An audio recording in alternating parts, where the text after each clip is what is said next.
पे हमारा भी बसेरा, मंजिल वही है जहाँ है तुम्हारा निशान। ओ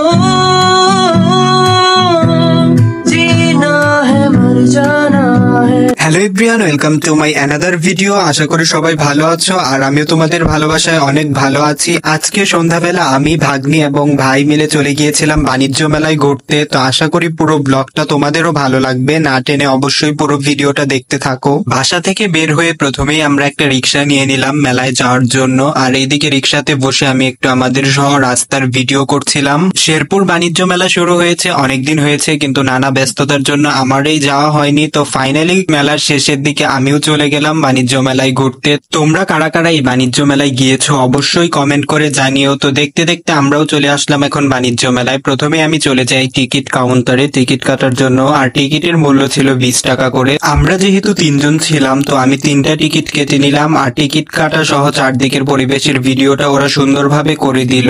তো ফাইনালি আমার টিকিট কাটা ডান। এখন আমরা 3 জন মিলে মেলার ভেতরে প্রবেশ করব, আর টিকিটগুলো আমি ভাগ্নির হাতে দিয়ে দিলাম। দেখতেই পাচ্ছ ও প্রথমে প্রবেশ করছে আর আমরা পিছিয়ে যাচ্ছি। তোমরা কারা কারা মেলায় ঘুরতে ভালোবাসো সেটা অবশ্যই কমেন্ট করে জানিও। বর্তমানে প্রতিটা জায়গায় বাণিজ্য মেলা হয়ে থাকে, কিন্তু বাণিজ্য মেলায় একটা জিনিস লক্ষ্য করলে দেখা যায় যে কোনো নতুনত্ব নেই। সব জায়গায় দোকানপাট থেকে শুরু করে সাজানো গোছানো সব যেন একই রকম হয়ে থাকে। তো বাণিজ্য মেলায় ঢোকার পর প্রথমে আমরা একটা অর্নামেন্টস এর দোকানে চলে গেলাম, সেখানে ভাগ্নি কিছু অর্নামেন্টস দেখলো তার জন্য। তারপর আবার মেলায় ঘুরে ঘুরে আমরা দেখছিলাম, আর এদিকে আমার ভাই তো কোনোভাবেই ক্যামেরার সামনে আসতে চায় না, তাকে সবসময় জোর করে ভিডিওতে আনতে হয়। যেহেতু সন্ধ্যার দিকে মেলায় ঘুরতে গিয়েছিলাম সেজন্য মানুষজন একটু কম ছিল, মানে ভিড়টা কম ছিল। আর কিছুদিন ধরে আবার প্রচন্ড গরম পড়েছে। তো মেলায় ঘুরে ঘুরে দেখছিলাম যে কি কেনা যায়, কিন্তু এখানে দেখলাম ছেলেদের কেনার মতো তেমন কিছুই নেই। এরপর আবার চলে গেলাম মেলার অন্য দিকটায়, মানে নৌকা নাগরদোলা এসব দেখার জন্য। আর এদিকে ভাগ্নি হাই দিয়ে দিল। মেলার সব থেকে আকর্ষণ ছিল এই টাওয়ারটা। তো এইসব দেখার পর মেলার অন্যান্য দিকগুলো ঘুরে ঘুরে দেখছিলাম। এইদিকে দেখে ফুল গাছের দোকান ছিল, বাচ্চাদের পুতুলের দোকান ছিল। তো সবগুলোর আমি একটু ভিডিও নেওয়ার চেষ্টা করেছি। আর দেখতেই পাচ্ছ গরমে ঘেমে আমার মুখের কি অবস্থা।